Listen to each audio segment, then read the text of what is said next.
Okay, constructing exponential functions.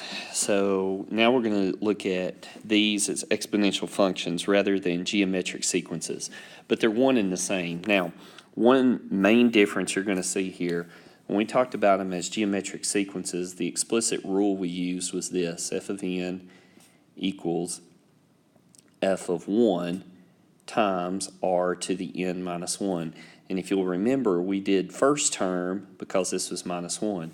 Now what's going to change is as a function, as an exponential function, our formula is going to look like this: f of n equals f of 0 times r to the n, because now we're using the 0 term. So much like what we did with linears, y equals mx plus b, and we said b was called our 0 term. Now we're going to be using 0 term. So our function looks slightly different because now we have to the n power rather than to the n minus 1. Something else you're going to see here as we go through this lesson is we're going to use the calculator quite a bit to help us. So we're going to go a couple pages over, and we're going to look at, you can look at this example here, and a couple of things to reference is make sure again that you remember if your r is a fraction less than 1, then that means your values are going down. Remember, this is our 0 term, and now they're using x as opposed to n here. Okay, let's go 2 pages over, and let's go to the your turn problem. Okay, so what I'm going to do here is I'm going to actually use my calculator, and I'm going to go into y equals, and I'm going to put in the function that they give me here. So 4 times parentheses 3 over 2 to the x. Now, remember, 3 over 2 is bigger than 1, so that means our value should be going up, okay? They've given us a specific domain. That means I'm just looking at these x values. So now what I'm going to do is I'm going to go to my table on my calculator. And remember, you can go to your table set. You're going to start at -3. And I'm just going to look at these values on my calculator, and I'm going to write them in. So if I go to my calculator here, and I put that function in. Now, here's another thing you want to make note of. Since I'm going to be graphing these, rather than put this in using alpha y equals, I'm going to use the division bar, because when I graph or plot points, decimals are easier for me to plot than fractions are. So if you put this in as a fraction using alpha y equals, these values will be fractions. But if I put this in using the division symbol, then it'll give me decimals, and for me that's easier to plot the points. So just a note there. So 4 parentheses 3 divided by 2 raised to, so using your caret there on your calculator, raised to the x power. Then go to my table set, start at -3, go by ones because all of these are changing by 1.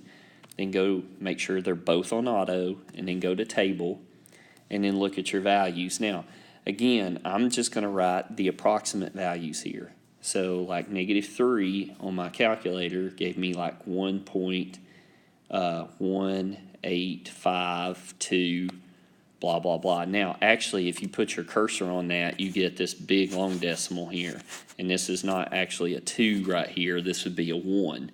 So remember, on your table it rounds it. So on the next one, it's 1.7778 okay, 2.6667. 0 is 4, 6, and 9, okay? So all I do is plot those points. So I go to -3 and 1.18 something, and then -2, 1.7 something, and then -1, 2.6, 0 is 4, 1 is 6, and then 2 is 9, okay?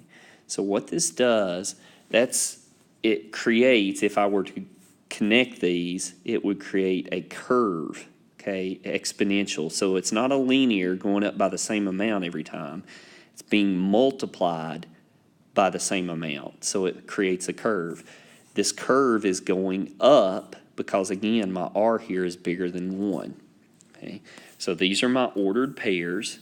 Now, if you do this on the online homework, you may have to type these as a fraction, not as a decimal. But I use decimals here, so it makes it easier for me to graph. This is also referred to, and we've talked about this before, this is referred to as a discrete function.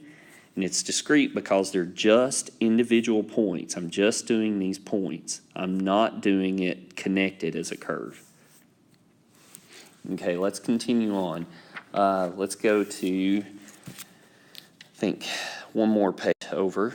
Yeah, one page here to the your turn problem. It says, write an equation for the thickness of the paper in millimeters as a function of the number of n folds. Okay, what is happening? Okay, so we have this piece of paper that we're folding. And as you fold paper, what happens? It gets thicker, okay? Now, let's talk about how we write our function. So again, it says t, okay, t in terms of n. So thickness t is in terms of n, number of folds. So t of n equals. Now, for this, remember we said we want the zero term here. So t of 0 times r to the n, okay? So what's our zero term? Well, zero term is where we started. What did we start with? We started with 0.2 millimeters thick. That's how thick it was when we started the zero term. So 0.2 times r. Now r is what's happening. So what's happening to the thickness of the paper? Well, think about taking a piece of paper and folding it. When you fold it in half, the paper becomes how much thicker? Twice as thick, 2 times, because it's 2 halves put together. So it's times 2, that's my r, to the n. And that's our equation. That's what our function would be. So if we folded it 5 times, we would put 5 in here, and then we would see what the thickness of the paper would be. So hopefully that you kind of followed that. All right, let's go a page over here. I have one more your turn problem. It says write an equation for the function that includes these points. Now, I don't like doing it as points. I'm always about patterns, so I'm going to do this as a table. So I'm going to call this x, and then I'll call this f of x. So when x is negative 2, f of x is 2/5. When x is negative 1, it is 2. Okay? Now, why do I do that? Because first I need to find my r.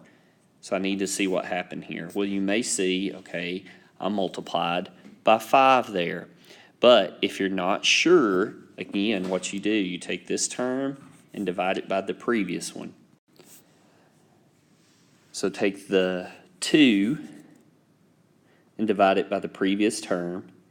And if you do that, then that's what's going to give you your R2, so which would give you 5. Okay, so if you can't see it right here, again, take this term, divide it by the previous, and that'll give you what your R is. So R is 5. Now, the other thing, though, is we need that zero term, our starting term. So what am I going to do? I'm going to multiply that by 5. So what's 2 times 5? 10. So now I can write my function. F of x is my zero term, which is 10, times r to the n. And again, my r here has to be something bigger than 1. Why? Because everything is getting bigger. So not too bad. Just remember, it's slightly different than geometric sequence because of